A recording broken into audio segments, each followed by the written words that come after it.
welcome back. I'm Christina Steeran with Bullseye Investments, where we help busy professionals create a better financial future through apartment investing without the huge time commitment. Today, I wanted to hop on really quick to answer a question we've been getting, which is, what is an asset class? So, once you enter into the world of multifamily syndications, you're going to hear a lot about different type of asset classes when you're reviewing deals. They're going to be kind of like, hey, this is an A asset, or this is a B plus, or this is a C plus, or this is a B minus.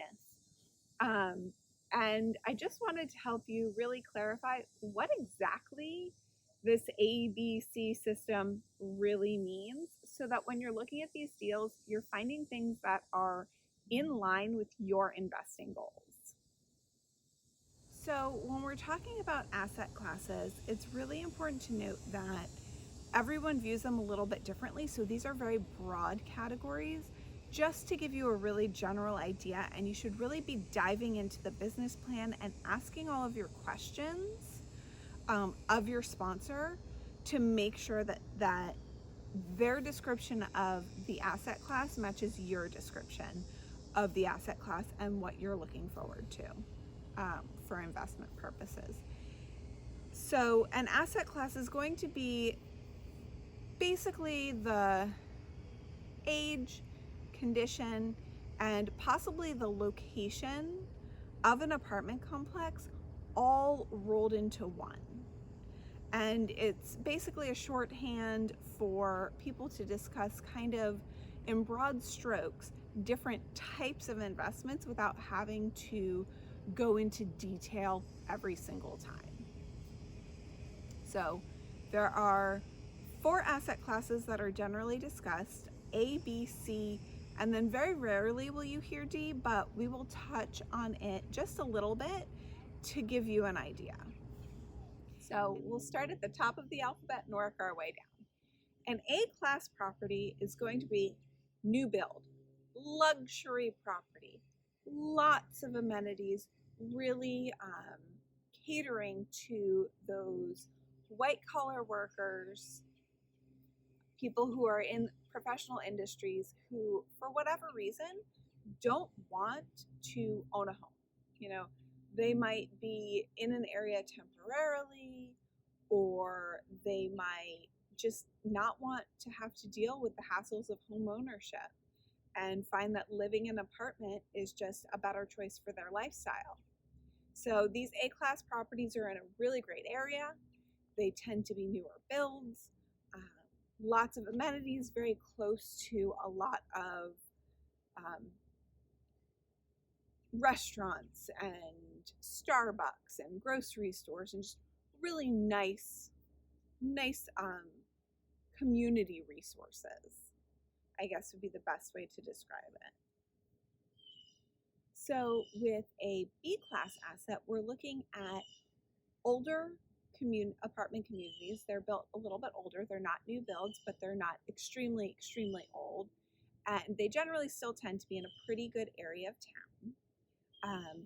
They cater to not only those white-collar professionals, but also to some higher-end blue-collar workers. So people who provide necessary services, but may not be paid as much as, say, a white-collar professional, like a doctor or a lawyer.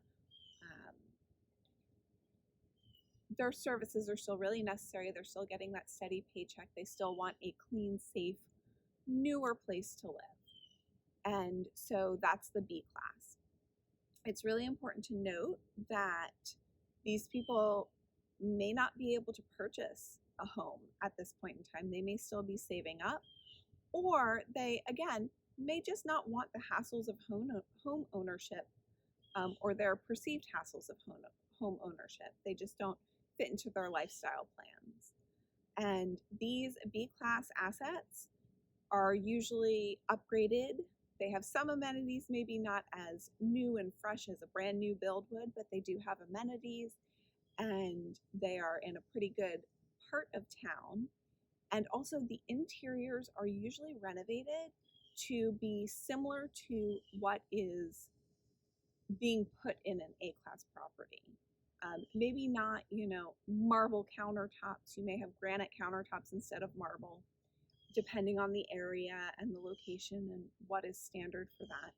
But they're being freshened up and they're being brought into the 21st century so that they're current and that they're fitting with the current design standards that your A-class properties are putting out, to appeal to that resident base.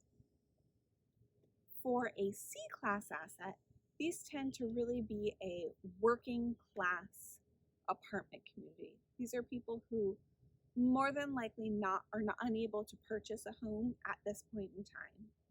They are hardworking residents, but they are working class residents. The areas that a C-class property is located in, it may not be as good as an A-class or a B-class. They tend to have fewer amenities, some, but fewer amenities than higher up classes in the alphabet, so to say. And also, the upgrades that are done to them generally are not as substantial as you would see in, say, a B-class upgrade.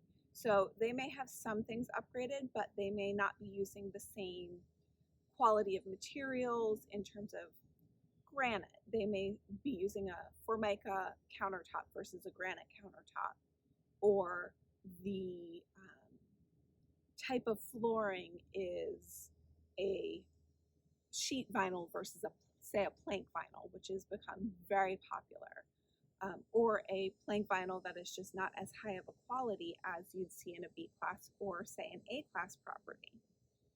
So that would be a C-class property. The last class that I mentioned at the beginning of the video was a D-class, and that's going to be everything below a C-class. So that's things that are empty in really bad neighborhoods and really, really rough condition and requiring a lot of work. So you don't often hear about those, but there are D-class properties. You may occasionally hear about them. They tend to be really, really, really heavy lifts in rougher neighborhoods. All right, so now that you have a general idea of what the classes are, I want to make a point about the location. So some syndicators and some sponsors will actually talk about the state of a property as being one letter asset class and the location being a different one. Because you might have a very, very old community that may be a B plus community, but it's in a really prime location. So with renovations and upgrades, you can take that property, that B property, and bring it up to an A property. It's not going to be a new build, but you're going to have a lot of money invested into it to make it a new, fresh, beautiful product in a really amazing area. So the location and the type of property may be grouped together when describing an asset class, but some syndicators or sponsors actually separate them depending on the property itself and where it's located. I hope that answered all of your questions about what an asset class is. If you still have a question, leave me a comment below or shoot me an email. If you found this video and these FAQs helpful, definitely either send them to a friend or family member who might be looking, or also feel free to like the video so that the internet knows that it was helpful to you. And if you want all of our freshest content, subscribe to our channel so that you'll be the first to know whenever we post something new. Have a great day and we'll talk to you soon.